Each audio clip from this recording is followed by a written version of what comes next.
Nama Om Vishnu Hare Krishna Krishna Bhutale Srimati Bhakti Prema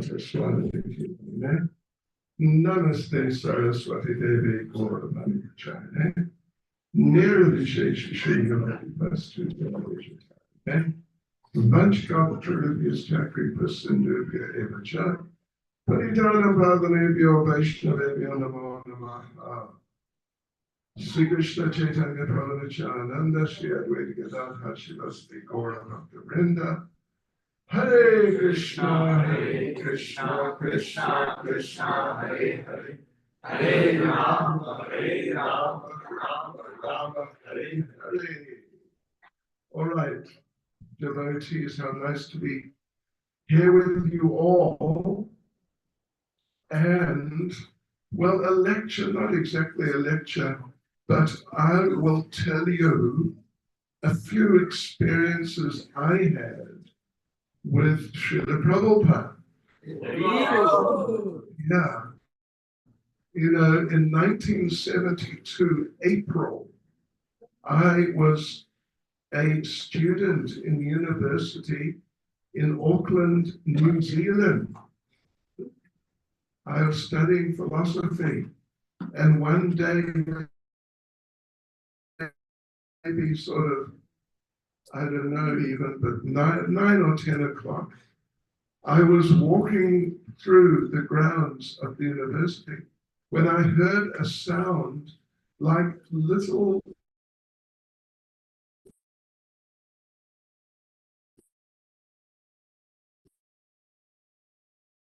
was coming from my right side. I looked over, and who did I see? I saw Srila Prabhupada. So Prabhupada was the first devotee I saw. And, well, the reason is, you know, Prabhupada, someone as fallen as myself, you know, in order to help me, sure, very difficult task. So only big devotee, Srila Prabhupada, could do that. So namaste. Yeah. Otherwise, if one of the other young men or ladies had tried, they wouldn't have been able to help me. I was too far gone. So anyway, there was Prabhupada walking almost directly towards me with his head like this. And on either side, like here, left, right, there was a young lady on either side in a sari. Young, you know, sort of 20 something like that. With saris on, and each one of them had a basket, like quite a big basket, full of red rose petals. And they were dancing next to Prabhupada very gracefully. And as they're dancing, they're throwing the rose petals under Srila Prabhupada's lotus feet. Wow. And I'd never seen people doing something like that. So the thought just came into my mind, this must be like heaven. Yes. So then then I saw behind Prabhupada, there was a small group, means like maybe 6 or maybe 7 young devotees, mainly men, and with dhotis and kurtas, and they were playing little kartals. That was the jingling sound. I thought it was little bells, but it was little kartals.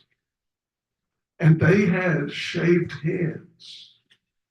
And in those days, for young men to have short hair was almost unheard of. You had to have long hair in order to be cool. Otherwise, you were just too uncool. So, and I happened to have pardon me for saying it, I happen to have very long hair. Anyway, whatever. Yeah, I haven't had long hair. So I saw these young men, like 5 or 6 or so, with no hair. And you know, so this was a bit of a sort of contrast to seeing Prabhupada in this beautiful situation. So anyway, then they walked right past me and went into the center of the universe, just a few 20 meters away.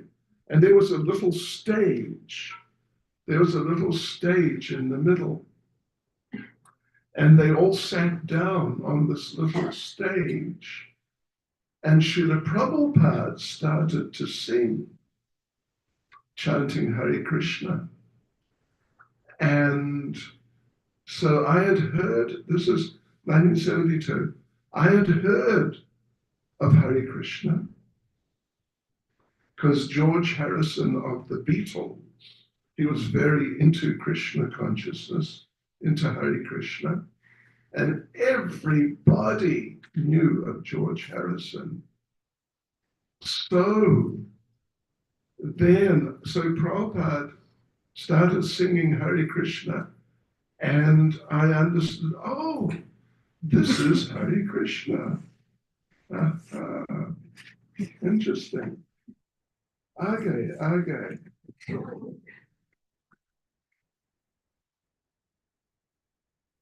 Tons of room. We could take twice as many people. Yeah, right. So there's Prabhupada singing.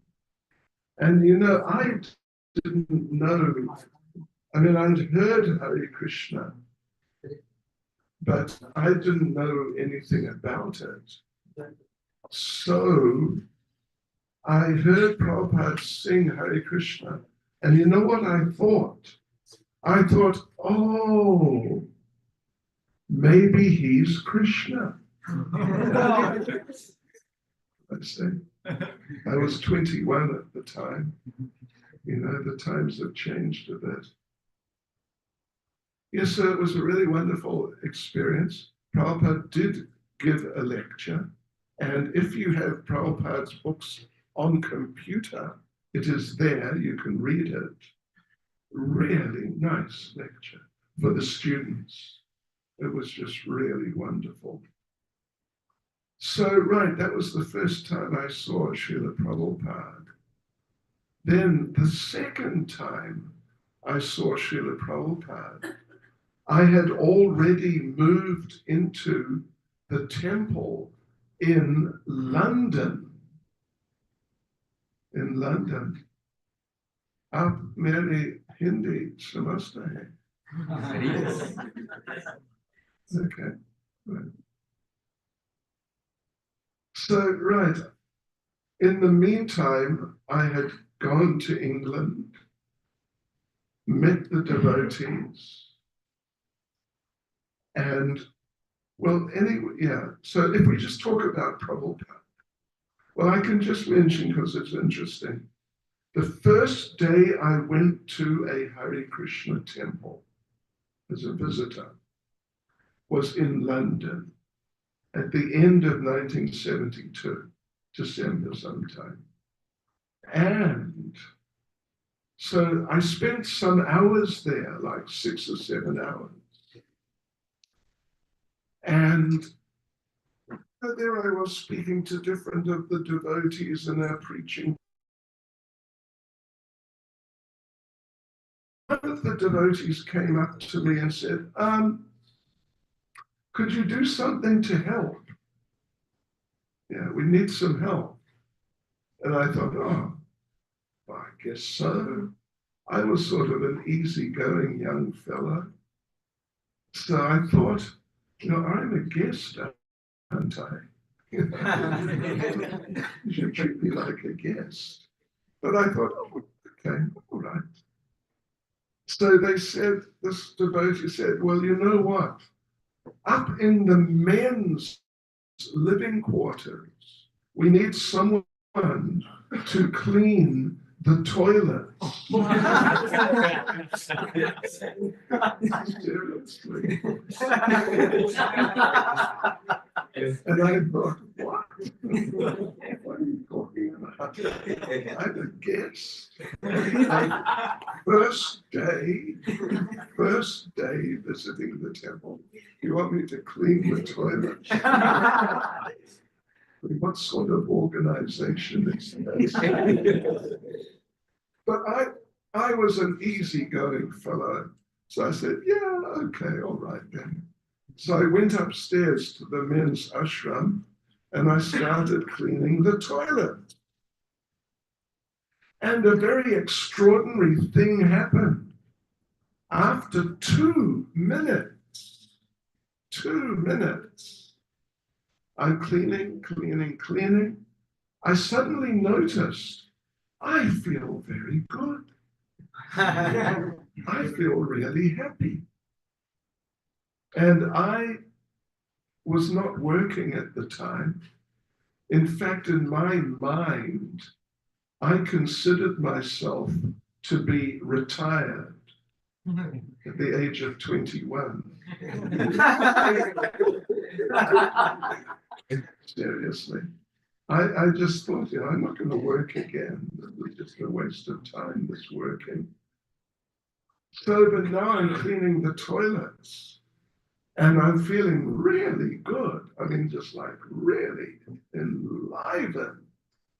And I thought, well, okay, I'm not going to work again like ordinary people. But this working for Krishna, this is really good.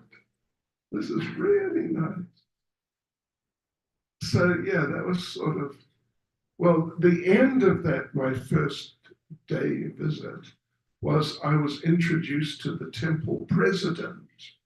And possibly some of you might know him, Dhananjaya Prabhu. Have you heard of Dhananjaya Prabhu? Anyway, he's still alive and he's still a devotee. I'm not sure where he is nowadays, but he was the temple president, Dhananjaya Prabhu. And as it turned out, we found that we are related to each other. And I was really into when things are happening, I would think, is it a sign? Should I learn something from this? So it turned out that we were related to each other. And I thought, wow, it's a sign from God. So he invited me to come and stay in the temple. And I came and stayed in the temple as a guest. And I'm still there. Here I am, I'm a guest. 52 years later. So, but then Prabhupada came. This was January.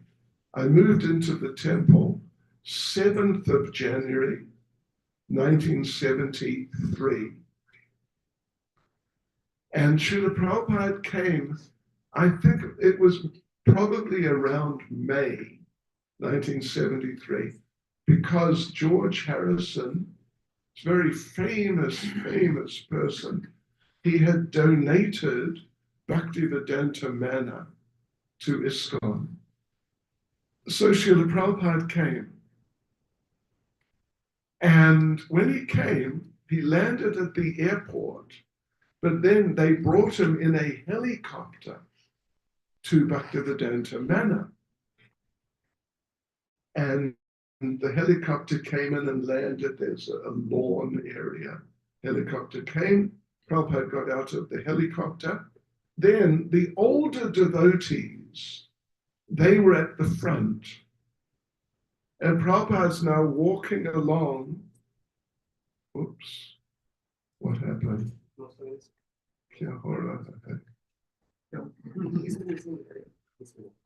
Oh, okay. Okay, right.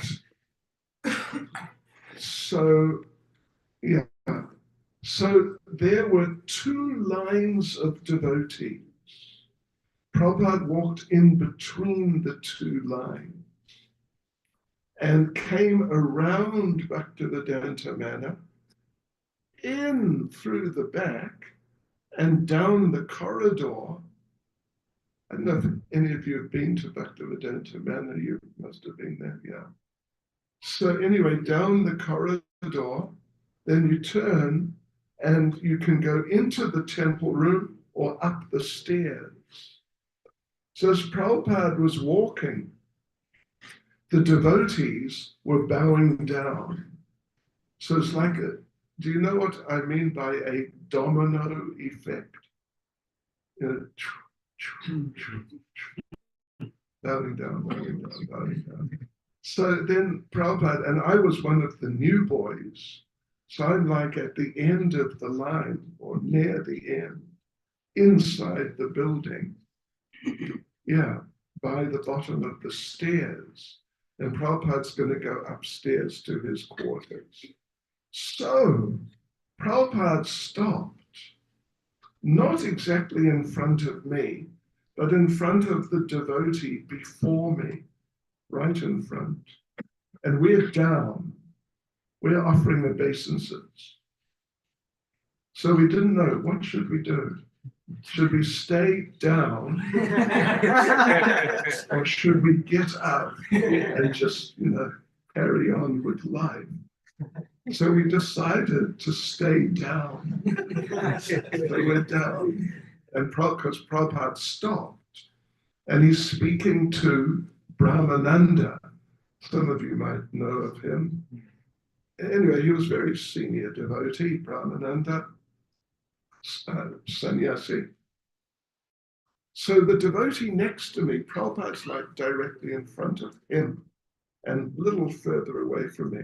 So the devotee next to me, he started putting his hand out and out and out and out, like along the ground and out and out and out and out. And he touched Srila Prabhupada's lotus foot. And so we're both down. So I'm here, he's there, he just did it. Then he turned to me, we're down. He turned to me, our heads are on the ground. He turned to me like this, because his head is on the ground, and so is mine, right here. And he went like this. I should touch Prabhupada's feet. Okay, right, great idea. So I was a little further away. So I stuck my hand out and out and out and out. And I was about like 3/4 of the way there, stretching. And Brahmananda had his big sannyas danda.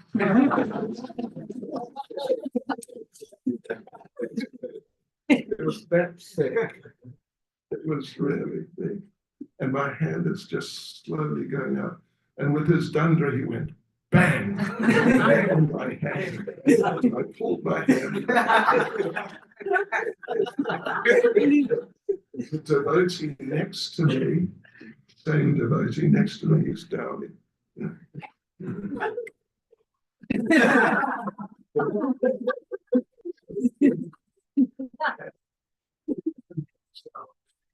And out, and out, and out, and out, and because it was further, but I just managed to touch Prabhupada.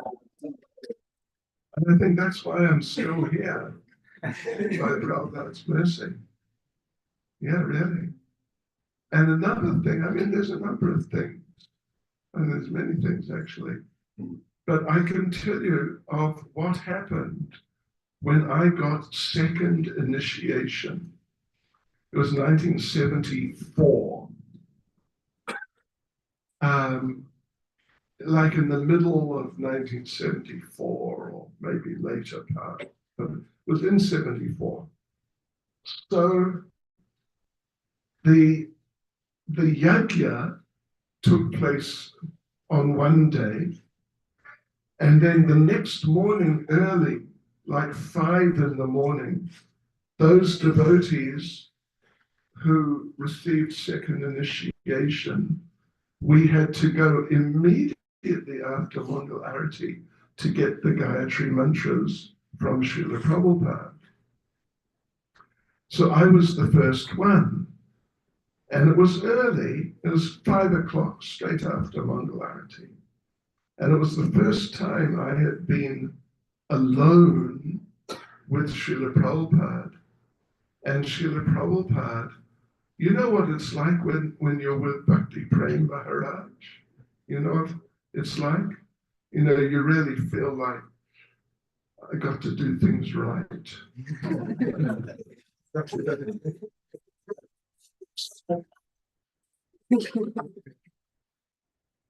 I must not be familiar or do something stupid. So when you're with Prabhupada, it was even more like that. So Srila Prabhupada, so I came in and I had just like a chadda, like a Harinam chadda on in my dhoti, basically. So Prabhupada saw I had my Brahmin thread on already. And Srila Prabhupada, in a kind of stern voice, Prabhupada said, "Why have you got your Brahmin thread on?" That's what happened to me. But I didn't know why. That's the question, is why? I didn't know. Just the devotee who did the yajna the day before, he put the Brahmin threads on all of us. So Prabhupada could see that I was bewildered. So Prabhupada said, "Who put your Brahmin thread on?" And I said the name of the devotee. And Prabhupada asked, "Why did he put it on you?" And Prabhupada said, "I wanted to put it on you." So anyway, I was stunned again. So Prabhupada called for the temple president, who was Mukunda Maharaj. You heard of Mukunda Maharaj? He was sort of like a Vanaprastha or something. He was wearing white in those days. You know, this is 1974. He was temple president. So he was called in. And Srila Prabhupada asked him, "Why has this boy got his Brahmin thread on already?" And you know, whenever Prabhupada would come, there would be at least 400 or 500 devotees would come from all over the UK, from Ireland, and from all over Europe, from France and Italy and Holland and Sweden and Germany, and the devotees would come.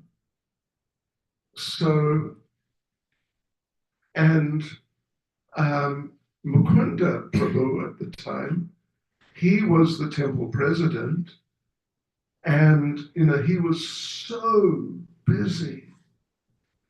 And I was like his assistant, I was the treasurer. We were so busy. We had to finish our rounds before Mangal Arati. Otherwise, there was no chance to finish them by 10 o'clock at night. Just so busy with all these devotees. Here, they need this and they want that. And so anyway, and now here's Mukunda, who was asked by Prabhupada, "Why has this boy got his Brahmin thread on?" And Mukunda went,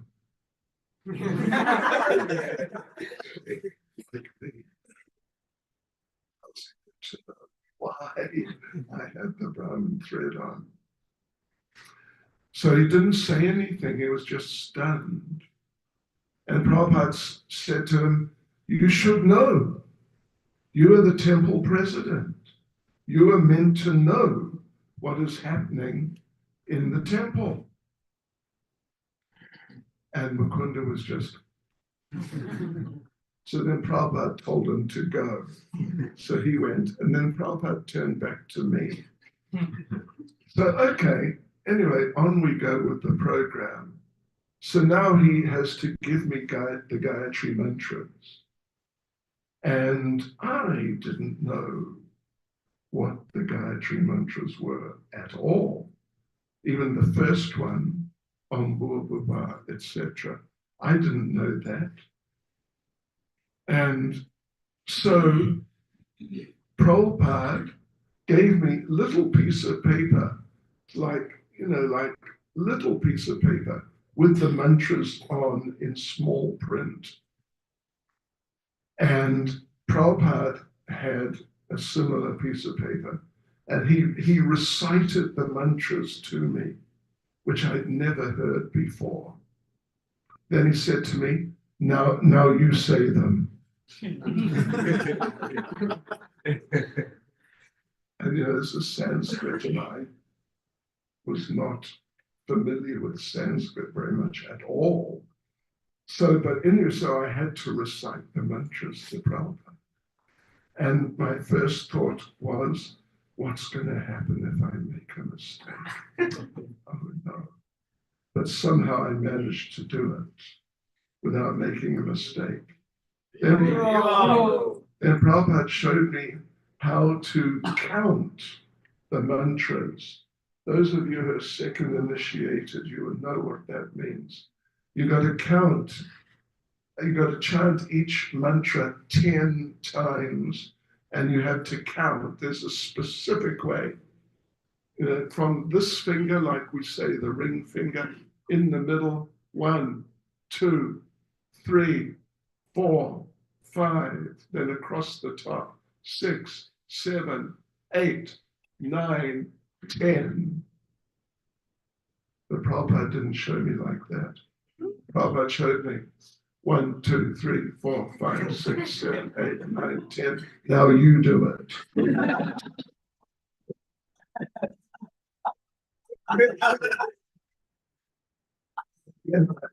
Yeah, of course.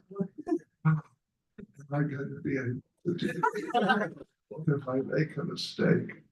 But I managed to do it somehow. By the grace of God only. Yes, so, that was me getting second initiation. That was a real experience, I tell you what. And there's a story, he had called Mukunda temple president, who's extremely busy, to ask him, why did I have my Brahmin thread on? It's like a very small detail of, hundreds of what's going on with hundreds of devotees. But there's a little story, Srila Prabhupada with Bhakti Narayan Swami, who's been here, isn't it? Yeah, Bhakti Narayan Swami. So when he was a young devotee back in the early-ish 70s, so he had just become temple president in somewhere in California, maybe San Diego, it may have been, but one of the cities in Southern California. So he had just become temple president, and he wanted to ask Prabhupada a question about being temple president, because he was hoping he could get some profound answer. Like, you must do this and you must do that, or, that sort of thing, in depth. So Prabhupada came, and they went on a morning walk, and Bhakti Narayan Swami, he was a householder at the time, so he got an opportunity, and he asked Prabhupada, Srila Prabhupada, please tell me, what are the duties of a temple president? And like I said, he's hoping for some, deep knowledge about the esoteric qualities of a temple president, something like that. Prabhupada turned to him and said, temple president is the person who, when anything in the temple goes wrong, it is his fault.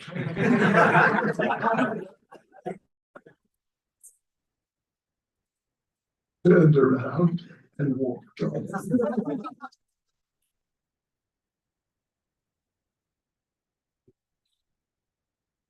Now, I collect Prabhupada's stories. I have a whole archive of them.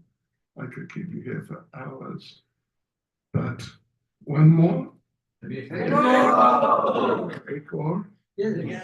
Okay. Let's see.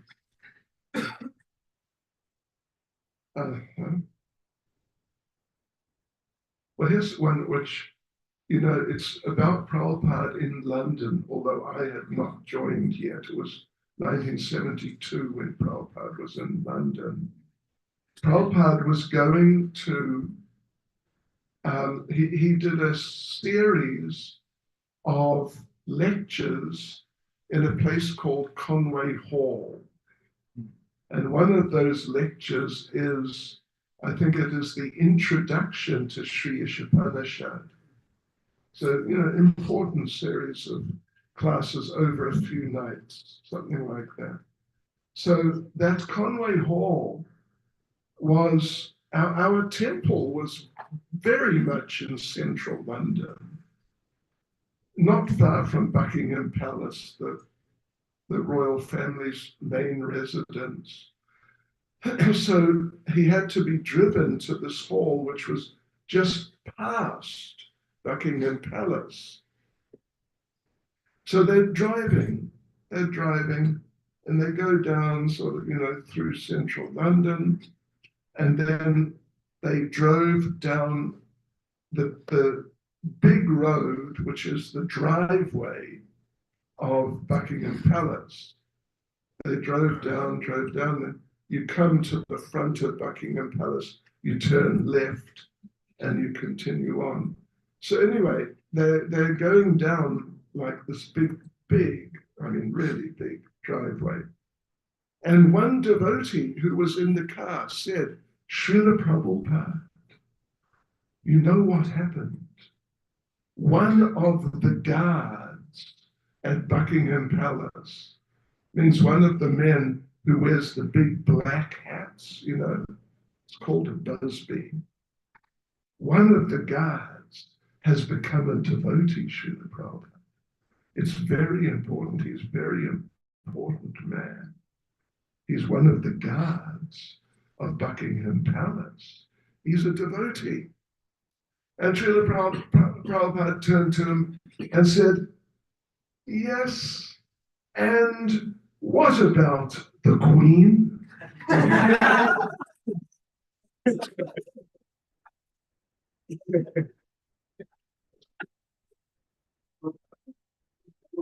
It's so exciting. Catching people out and things like this. There was a thing saying. Yeah, well, there's a couple of stories, and I could tell you more. But what's the Maharaj program? You can continue on. I'll tell you one more story.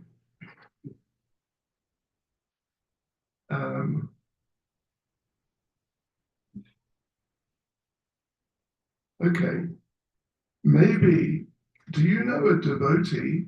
He's American, Prabhupada disciple. He lives in somewhere in South India. His name is Tejas Das. You know Tejas Prabhu?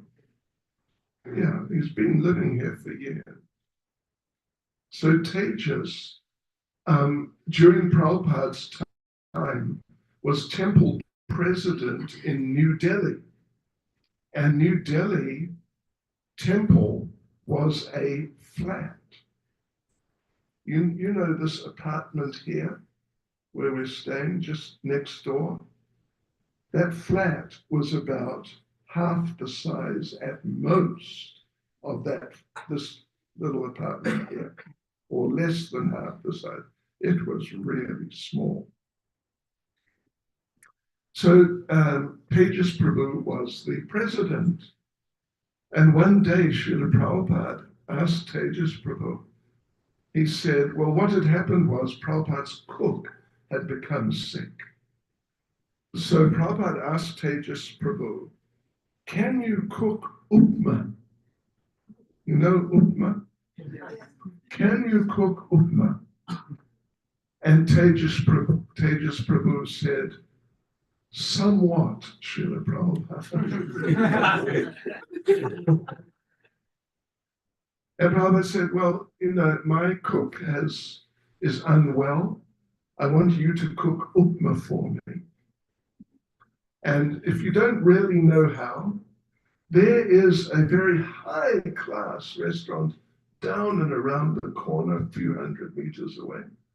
Go and meet the head cook and get his recipe for upma.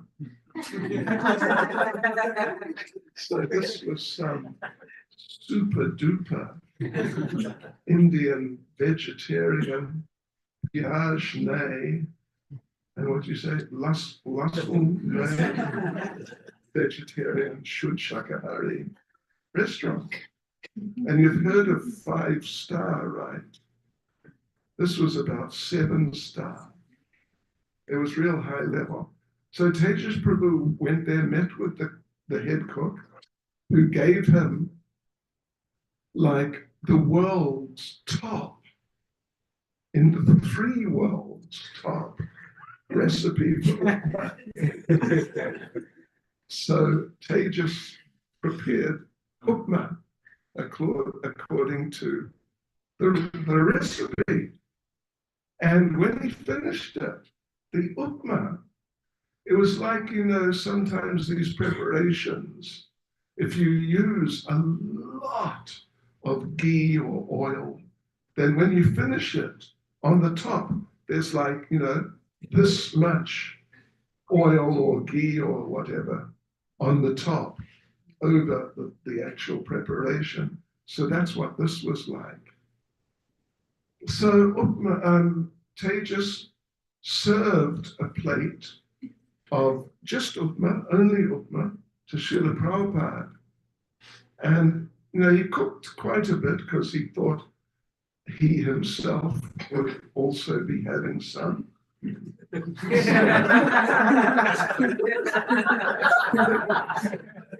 gave Prabhupada a nice big plate, nice big plate of upma, and brought it in and put it in front of Prabhupada and sat down. And Prabhupada started eating and eating and eating. And then, before Tejas knew what had happened, Prabhupada had eaten the whole plate of upma. And normally Prabhupada, when he would have lunch, he would not eat everything. He would always leave some remnants, some sabji, some dal, some rice, and like this. But Prabhupada ate everything that had been put on his plate, all the upma. And then Prabhupada turned to Tejas Prabhu and said, is there any more?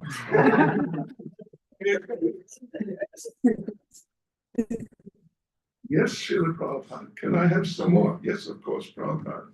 So quickly went out, made another, nice plate of upma, a nice solid plate, brought it in, Prabhupada eating.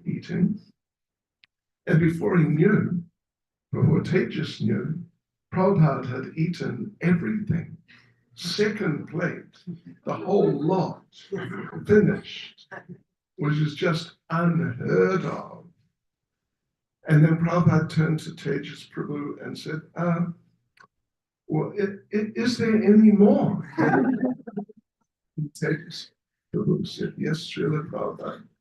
So he took the plate and put just the rest of the upma, whatever there was, put it on Prabhupada's plate and brought it back.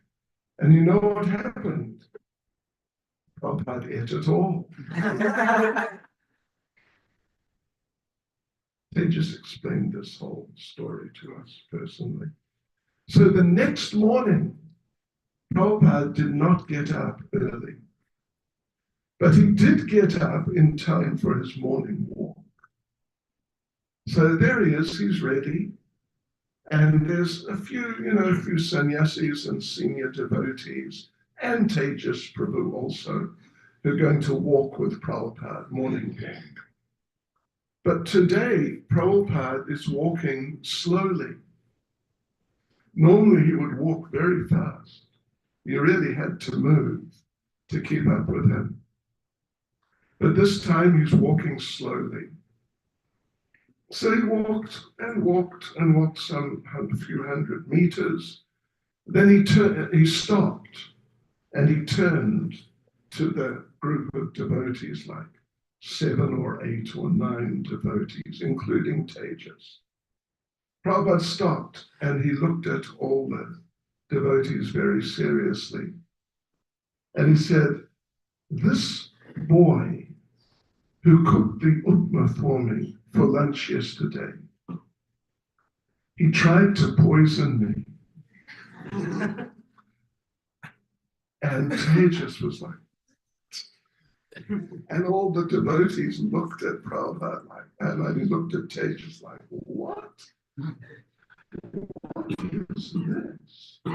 Then Prabhupada said, yes, he made this upma, and it was so nice I ate too much. Now my stomach is upset. Yeah, true story. Yes, right. Well, another thing, I don't think you would have heard of a devotee named Tribhuvana Prabhu, disciple of Srila Prabhupada, from England, actually from Ireland, born in Ireland but living in England. So joined the temple, and he asked one day, because he had a real relationship with Prabhupada. They would talk regularly. So one day he asked what is a very important question to Prabhupada. He said, Srila Prabhupada, will Krishna ever give a devotee a test which is just so difficult that it will not be possible for the devotee to pass the test and the devotee will fall down? And Srila Prabhupada answered that no, Krishna will never do that. He will test, but he will give relevant tests in terms of who you are, what you need to do, what you need to learn, like that. Yeah, very nice. And once Prabhupada was in Berry Place, which was the central London temple, where I joined, right in the center of London. Now the temple has moved to Soho Street.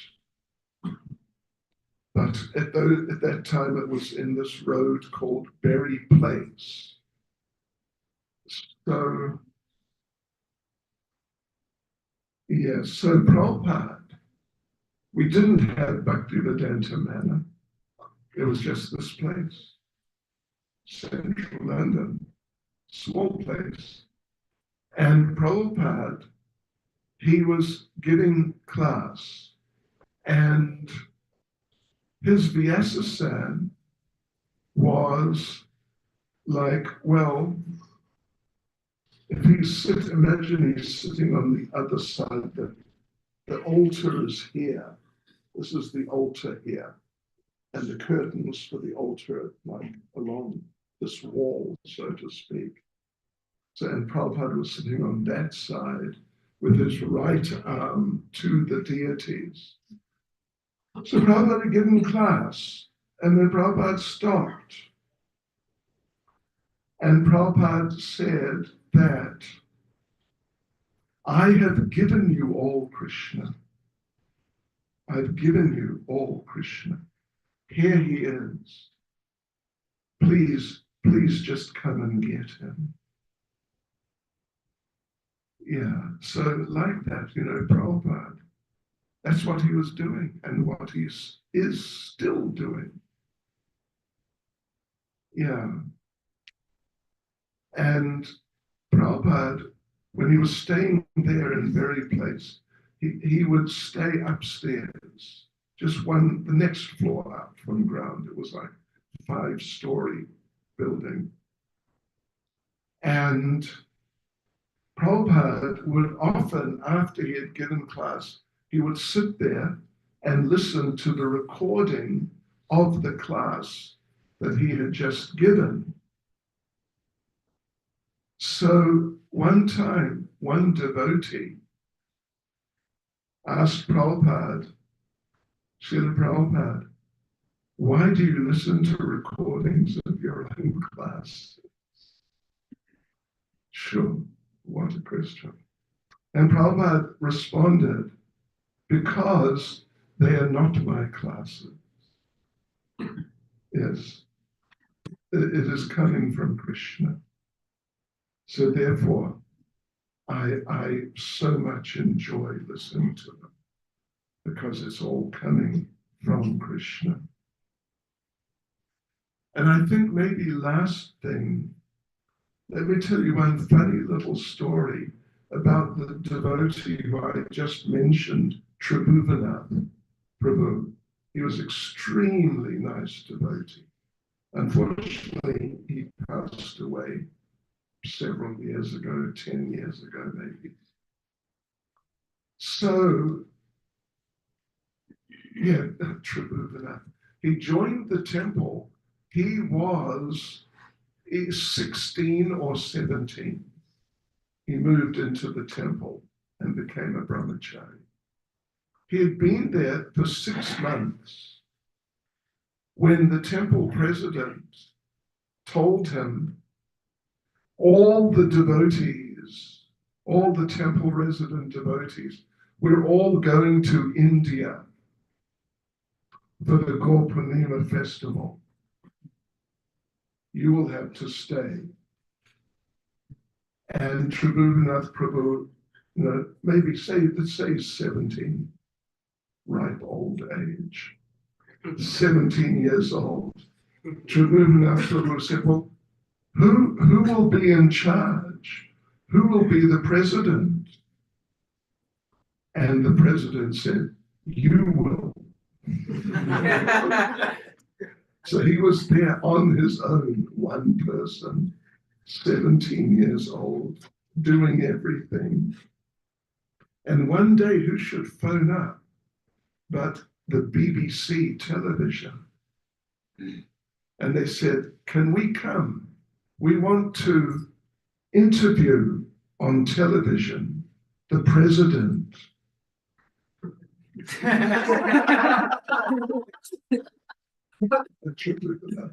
Said, sure. How do we find the temple president? Oh, don't worry, it's me. I'll be here. So they came and interviewed him live on BBC, which is, the biggest television set up in the UK. And his parents were Irish. They were living in Ireland, and they didn't know he'd become a Hare Krishna devotee at all, nothing. But one night, they're watching television, and who should they see on television? But their 17-year-old son. And who is he now? He is the head of the Hare Krishna movement in the UK. Devotees are sometimes very special. Hare Krishna. Srila Prabhupada ki jai. Chaitanya Krishna Prabhu? Yes, Maharaj. Yeah, sure. Hare Krishna. Dandavad Pranam to all devotees. Hare Krishna Maharaj, please accept my humble obeisances. Thank you very much, Maharaj, for your nectarian class, especially narrating so many pastimes with Srila Prabhupada and of other devotees with Srila Prabhupada. So we just want to uh, share some little introduction about Maharaj with Maharaj's permission and his blessings. So Maharaj actually gave a part of the introduction himself. So I just want to touch upon some points. This is a brief introduction. We will go in detail. Maharaj appeared on 14th of August 1951, so almost 74 years Maharaj age. And Richard Naismith, he appeared in New Zealand at Auckland. And as Maharaj was mentioning in his class that when he was studying at Auckland University, then he had first encounter with ISKCON devotees in 1972 when Srila Prabhupada came there and he was walking with his disciples. As we say, पहली नजर का प्यार जिसे हम कहते हैं, love at first sight, तो उस तरह महाराज को पहली नजर में ही प्यार हो गया Srila Prabhupada से. And when he saw Srila Prabhupada walking and he heard him, and then it had a strong impression on him. And then he was drawn to Srila Prabhupada, and he completing his studies, he went to London to meet with Srila Prabhupada and to associate with the devotees. So Maharaj was also mentioning about that he came in contact with the devotees in London. And inspired by the teachings of Srila Prabhupada, he decided to join the movement at the age of 21. So we see, that's why I told love at first sight. There is no formal. So we can see Maharaj is an eternal associate of Srila Prabhupada who came to assist him in this wonderful moment. And in the same year, he formally joined ISKCON, and he received initiation also in the same year, in 1973. And he got the name, His Grace Raghuveer Das Prabhu Ki Jai. So Srila Prabhupada personally gave him the spiritual name and encouraged him in devotional service. And Maharaj himself mentioned how he received second initiation, what Srila Prabhupada told him, and everything. After that, we see 1973 to 2024, 50 years, Maharaj has served ISKCON in wonderful ways. His contribution is amazing, and it's very vital for ISKCON growth till now. When he joined in London, then he served at Bhakti Manor, UK. At that time, we say everybody was involved in book distribution. So Maharaj was also involved in book distribution, book publications. As Maharaj was mentioning in the morning, Srimad Bhagavatam sessions, Srimad Bhagavatam cantos, one canto after another was coming, and Prabhupada used to give and go and distribute. So somebody is distributing third canto. So the person asks, where is first and second canto? So, but you say, keep on distributing. So, and Maharaj also involved in public relationships. He assisted in preaching and temple activities across England. Seeing his wonderful leadership qualities, he was sent to South Africa. In 1980, Maharaj moved to South Africa to serve as temple president. And then Maharaj has preached wonderfully in South Africa. Especially, Maharaj has been the main person in establishing the Shri Radha Radhanath temple at Durban, South Africa, which is the main temple, the biggest temple in South Africa, and one of the most beautiful temples in whole world. Maharaj personally oversaw the construction of the temple. He raised the funds for it, and he encouraged the devotee community.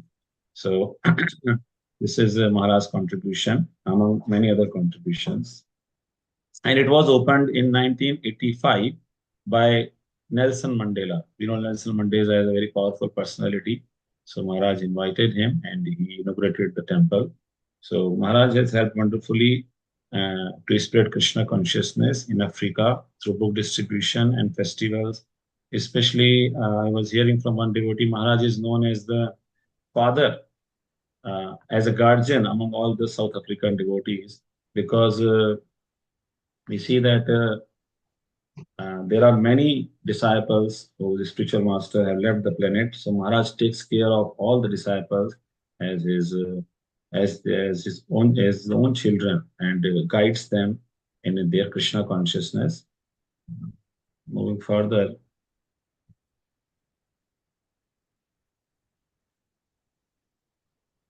Maharaj, after that, Maharaj took up greater responsibilities. In 1994, during Gaur Purnima festival, Maharaj took the sannyas order, and he received the name His Holiness Bhakti Chaitanya Swami Maharaj ki.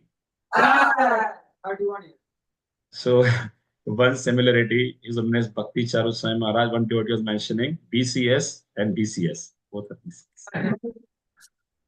So, taking such responsibilities, Maharaj joined ISKCON GBC in 1998. So, Maharaj is a very, very amazing, intelligent, transcendental intelligent. I heard that Guru Maharaj, His Holiness Bhakti Charu Swami Guru Maharaj was mentioning in South Africa that he was mentioning to devotees that His Holiness Bhakti Chaitanya Swami Maharaj is one of his most intelligent god brother. The testimony to that is that Maharaj has been GBC chairman 3 times. And with his intelligence, he managed ISKCON from a small office, and there were so many difficulties in ISKCON, but Maharaj, with the help of other devotees, he managed to keep ISKCON going on, not only going on, but growing on. So Maharaj is taking care of preaching in various areas. You can see here African countries where sometimes we feel fear to go. Namibia, Swaziland, Zambia, Zimbabwe. So everybody, Maharaj is giving his mercy to all the devotees. Then Maharaj moved on to Russia also. He started preaching. Maharaj has many disciples in Russia, GBC for Mauritius, South Africa, Lithuania, and preaching in Europe also. So practically all over the world, Maharaj is traveling and preaching. And as I mentioned, he has served as GBC chairman and vice chairman at many times. Now, these are some of the managerial or some services, but Maharaj has a unique aspect in his personality, and he is very much known in all over the world, especially in South Africa, that Maharaj has taught many courses at the VIHE in Vrindavan, and he is the chairman of the Bhaktivedanta College of Education and Culture in South Africa. So Maharaj in South Africa, a devotee was mentioning, his servant was mentioning that Maharaj is known as Professor of Shastras in South Africa, because he has such depth knowledge of the scriptures. As Chandramouli Swami Maharaj was mentioning in the morning, that Maharaj is like ocean of depth in terms of scriptural knowledge. And also, so Maharaj has another unique aspect to his personality regarding publications and documentaries. Maharaj has authored many books, including Vrindavan, the Playground of God, Traveling in the Service of Srila Prabhupada series, Govardhan, the Hill That Fulfills All Desires. So, if those books are here, you would like to have these books also. And Maharaj has created documentaries. So, Maharaj, one aspect is he is a filmmaker. That aspect is Guru Maharaj also had that.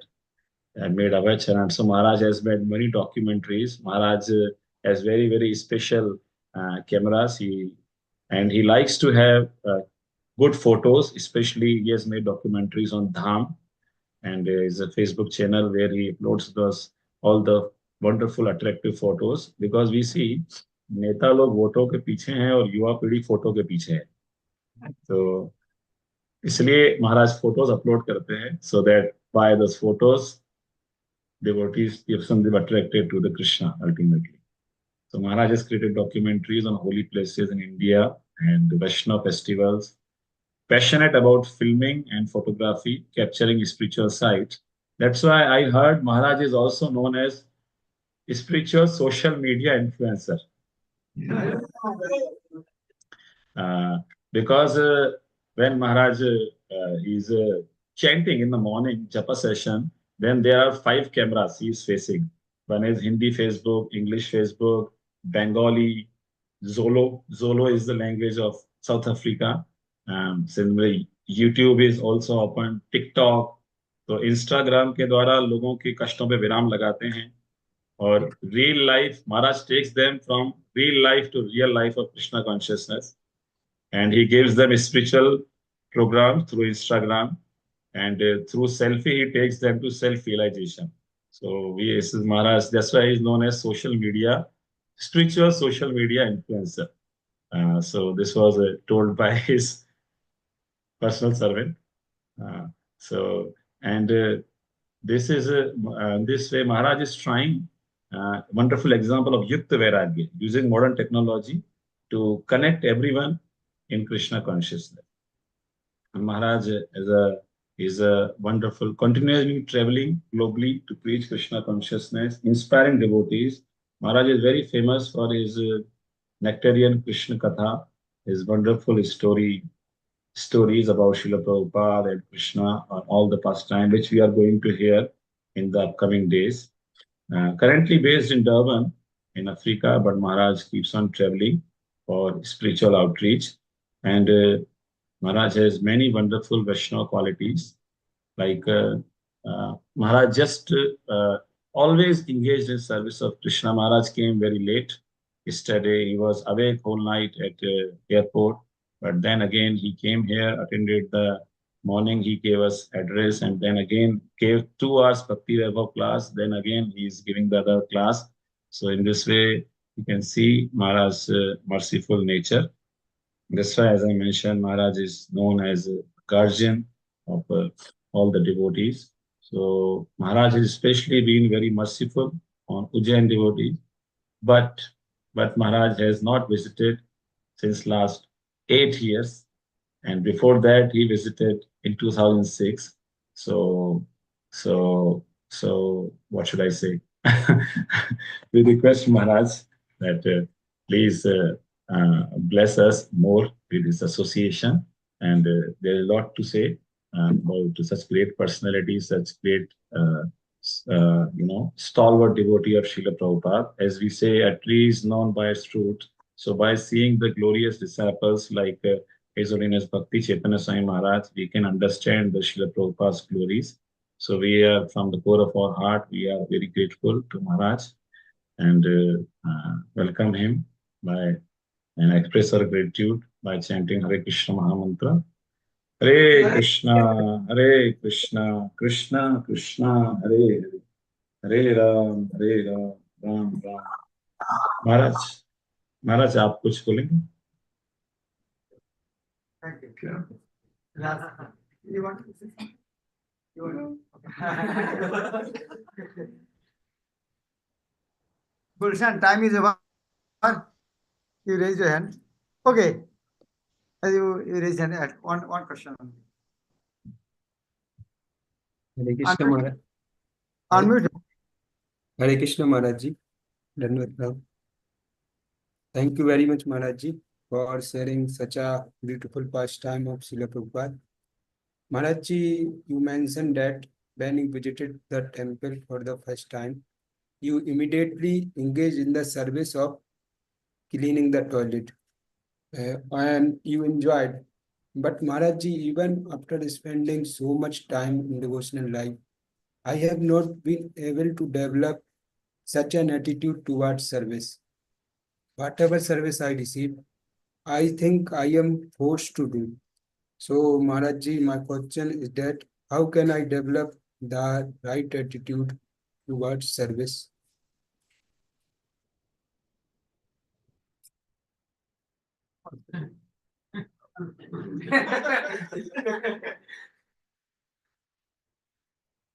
Yes. Well, you know, the thing is, if we cultivate a service attitude, then we'll find that all the different services we may do, they actually are nectar. If we have more like a mixed attitude, somewhat Krishna conscious, but somewhat material and not really wanting to serve and to please, then, you know, we won't get the same experience.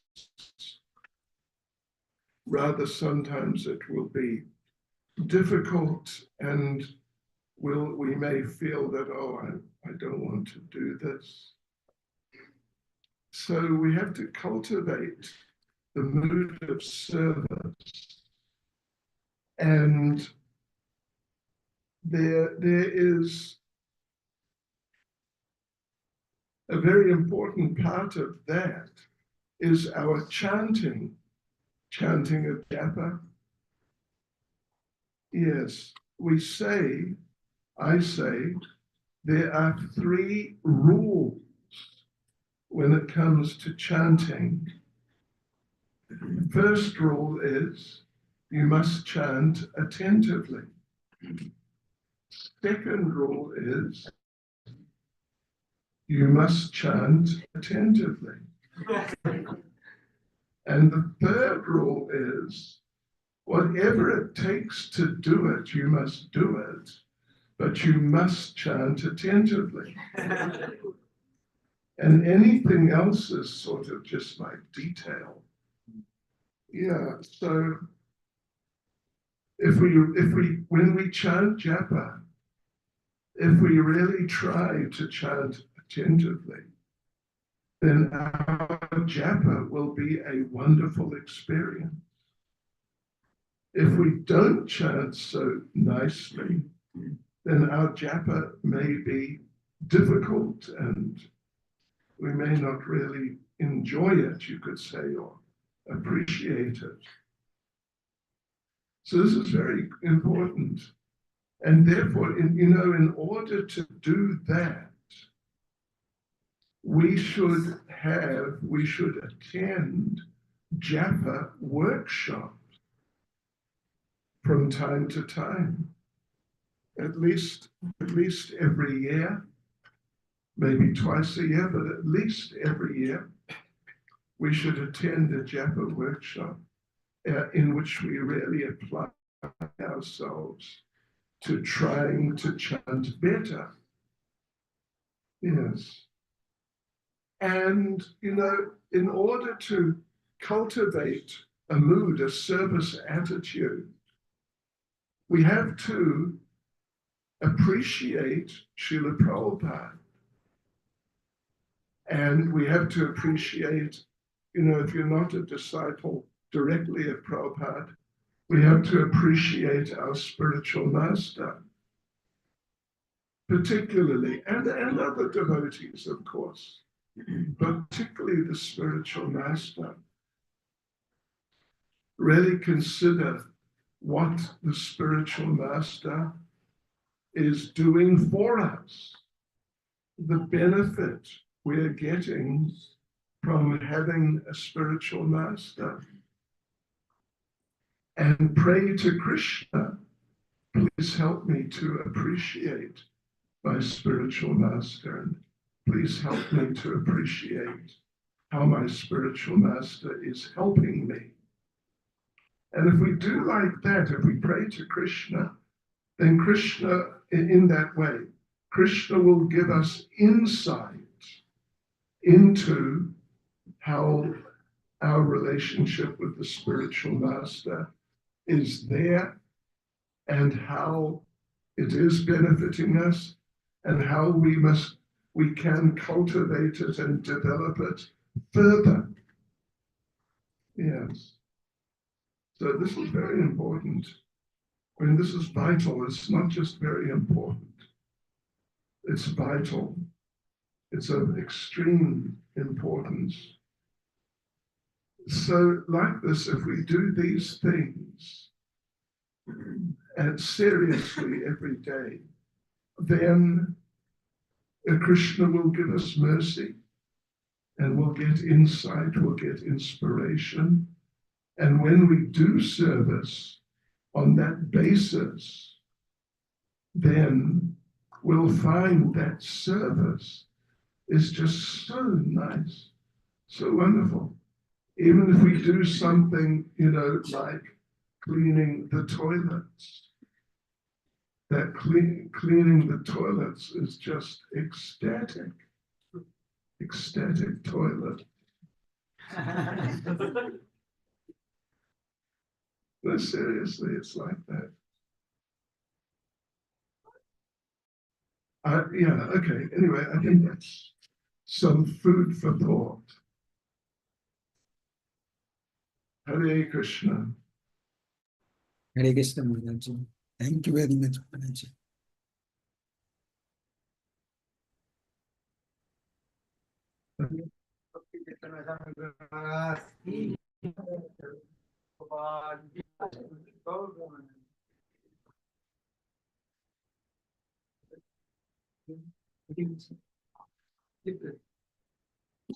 Hare Krishna. In Ujjain, these devotees are watching you all.